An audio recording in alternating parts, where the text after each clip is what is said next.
हे बघा, हे असे मस्त ह्या डब्यामध्ये भरून ठेवायचे. हिरवेगार असे मटर छान राहतात. आणि हे बघा. हॅलो फ्रेंड्स, कसे आहात? स्वागत आहे तुमचं आपल्या मराठी यूट्यूब चॅनलमध्ये. सध्या मटरचा सीझन संपत आला आहे. तर मटर आणलेत बघा भरपूर. भरपूर म्हणजे 1 किलो आहेत. तर चला आज जरा थोडेसे साठवणीचे फ्रोझन मटर करूया असा विचार केला मी. म्हटलं 1 किलोचे तर सध्या करू, नंतर बघू. मग सोलायला घेतले. हे बघा, सगळे सोलून झाले.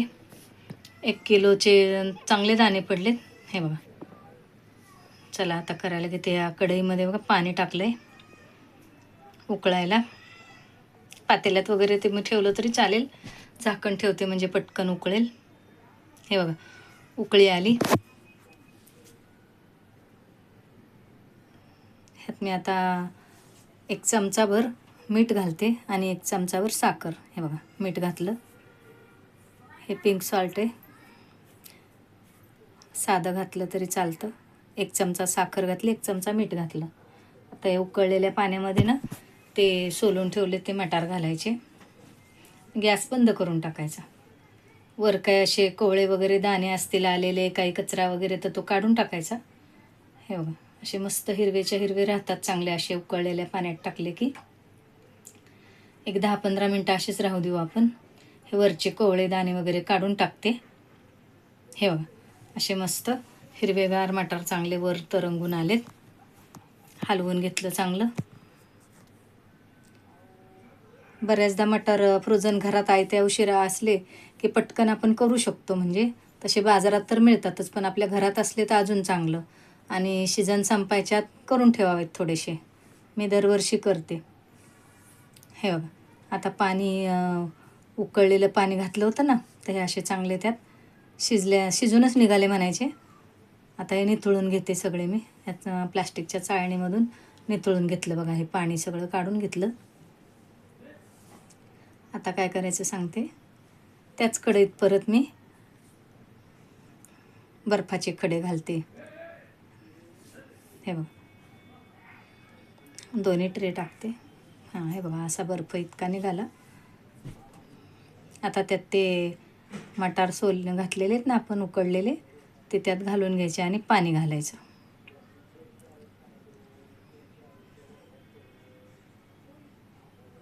बर्फात अशासाठी घालायचे की ते खूप असे आकसत नाहीत. मग थंड पाण्यात किंवा मग बर्फाच्या पाण्यात घालायचे. आपलं थंड पाणी जरी असलं तरी त्यात घातलं तरी चालेल, बर्फ टाकून त्या पाण्यात घातलं तरी चालेल.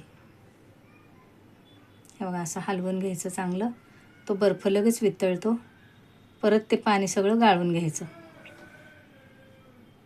अगदी सहज सोप्या पद्धतीने आपण हे असे बाजारसारखे फ्रोझन मटर घरात तयार करू शकतो. परत त्या चाळणीमध्ये गाळून घेते.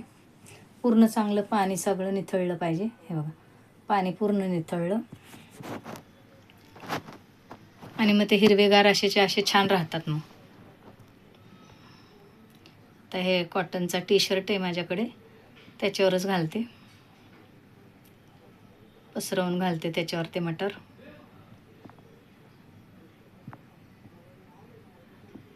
असे पसरवून घालते बघा.